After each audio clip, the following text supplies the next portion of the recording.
आप सब सोच रहे होंगे कि मैं आज YouTube पे क्या कर रहा हूँ, क्योंकि आप सब ने मुझे देखा है short form content Instagram, TikTok और YouTube रील्स के साथ। आप सभी लोग मेरे से बहुत सारे क्वेश्चंस पूछते हैं अबाउट इन्वेस्टमेंट्स, इंश्योरेंसेस, तो मुझे लगा कि क्यों नहीं I start making some long form content to educate और आपको एम्पावर करने के लिए। तो आज से हम अपनी YouTube पे लॉन्ग फॉर्म कंटेंट की जर्नी शुरू कर रहे हैं और आज की video is specifically for someone जो अपने पेरेंट्स के लिए सुपर वीज़ा एप्लीकेशन कर रहे हैं या आपके पेरेंट्स आने वाले हैं ट्रैवल इंश्योरेंस के लिए। और आज की वीडियो में हम डिस्कस करेंगे 5 सबसे इंपॉर्टेंट चीज़ें जो आपको पता होनी चाहिए before you decide to buy a super visa और अ ट्रैवल इंश्योरेंस। तो पहला पॉइंट है हमारा कवरेज कितनी चाहिए। Depending upon super visa insurance है, ट्रैवल इंश्योरेंस है, IRCC कहती है मिनिमम $100,000 की कवरेज चाहिए, right. But minimum is not always right. Depending upon आपके पेरेंट्स की हेल्थ कैसी है, उनकी एज क्या है, उनके सिम्टम्स क्या हैं, are they prone to medical problems, आप ज़्यादा भी ले सकते हैं। रिकमेंडेशन हमेशा यही रहती है कि हम केस टू केस देखें और अगर ज़्यादा लेनी है हम ले सकते हैं, बट मिनिमम प्लीज़ 100,000 से कम कभी मत लीजिए, right. That is what the recommendation is, क्योंकि idea of buying a travel insurance is कि अगर क्लेम्स आते हैं तो you should have peace of mind. Second point जो हमारा है वो है प्री एग्जिस्टिंग मेडिकल कवरेज। ये सबसे इंपॉर्टेंट और कंफ्यूजिंग पॉइंट है जो नॉर्मली लोगों को नहीं पता होता या लोग इस बारे में डिस्कशन नहीं करते, राइट। 3 चीजें बहुत इंपॉर्टेंट है। यू शुड नो कि प्री एग्जिस्टिंग कवरेज में क्या क्या चीजें कवर होती हैं। स्टेबिलिटी पीरियड कितना है, depending upon the companies 90 days, 120 days, 180 days हो सकता है।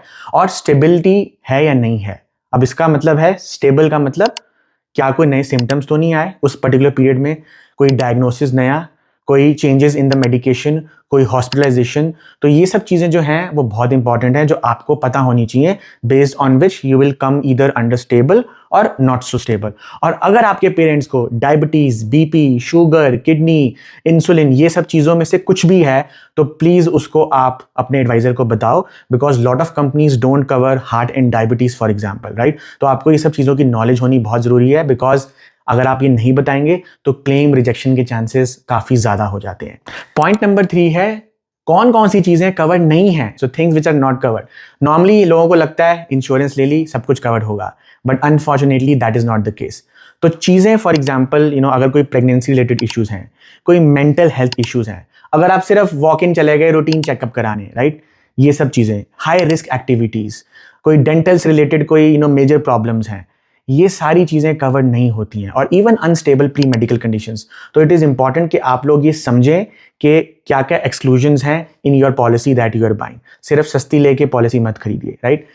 अगला जो पॉइंट है that is companies that you should decide based on the conditions, the coverage, deductibles. सिर्फ प्राइस अपना डिसीजन क्राइटेरिया मत बनाएं। इट इज़ इंपॉर्टेंट कि आपको ये सारी चीज़ों के बारे में पता होना चाहिए, बिकॉज कंपनीज कनाडा में बहुत सारी हैं, they all are very well regulated, but not every company gives you same coverage. किसी का डिडक्टेबल अलग हो सकता है, किसी का स्टेबिलिटी क्लॉज और पीरियड अलग हो सकता है, किसी की प्री मेडिकल एग्जिस्टिंग कंडीशंस की स्टेबिलिटी की डेफिनेशंस अलग हो सकती हैं। तो ये बहुत इंपॉर्टेंट है कि आपको ये पता होना चाहिए which company to select, because usually अगर आप सिर्फ प्राइस के बिहाफ पे ले रहे हो तो मेडिकल इमरजेंसीज में आपको वो मिस्टेक काफ़ी कॉस्टली पड़ सकती है। और last but not the least हमारा जो 5वां पॉइंट है दैट इज अबाउट रिफंड का प्रोसेस, और पॉलिसी में कोई चेंजेस करने हैं तो वो कैसे होते हैं, राइट। सो सबसे इंपॉर्टेंट चीज़ जो है आपको पता होना चाहिए कि अगर वीज़ा रिजेक्ट हो जाए तो पैसा मिलेगा तो कितना मिलेगा। अगर आपके पेरेंट्स पहले वापस चले जाते हैं तो उस केस में रिफंड का प्रोसेस क्या है, पार्शियल रिफंड होगा या नहीं होगा। पॉलिसी को अगर बाद में चेंजेस कराने हो, आपकी डेट, नेम, एड्रेस, तो क्या वो चीज़ें होंगी और क्या कोई हिडन फीस तो नहीं है। बिकॉज नॉर्मली क्या होता है, आप पॉलिसी ले लेते हो, उसके बाद when you go back to the adviser for changes वो आपसे अलग अलग एडमिन फीस मांगने लग जाते हैं। उस केस में अनफॉर्चुनेटली आपको वो पैसा देना पड़ता है। तो प्लीज़ ये समझिए कि कोई भी हिडन प्रोसेस, चार्जेस और रिफंड के प्रोसेसेस जो हैं वो क्या हैं। So finally to recap 5 points हमने डिस्कस किया। कवरेज कितनी चुननी चाहिए और कैसे चुननी चाहिए। सेकंड था प्री एग्जिस्टिंग मेडिकल कंडीशंस कैसे होती हैं, स्टेबिलिटी क्या है। थर्ड पॉइंट था things that are not covered. Fourth point था कि कंपनीज को कैसे कंपेयर करें, not only on the price. And fifth हमारा जो पॉइंट था वो था रिफंड प्रोसेस और any other changes that you need to do on your policy. So अगर आप अपने पेरेंट्स के लिए ट्रैवल या सुपर वीज़ा इंश्योरेंस देख रहे हैं और आपको पीस ऑफ माइंड, क्लेम में कोई प्रॉब्लम नहीं चाहिए, आपको प्रॉपर जानकारी चाहिए मेडिकल कंडीशंस क्या क्या कवर्ड होती हैं, तो आपको सिर्फ और सिर्फ डिस्क्रिप्शन में दिए हुए नंबर पे हमें व्हाट्सएप पे टेक्स्ट करिए। You can also DM us on Instagram और यूट्यूब चैनल, हमारे जो लिंक हैं वो डिस्क्रिप्शन में दिए हुए हैं।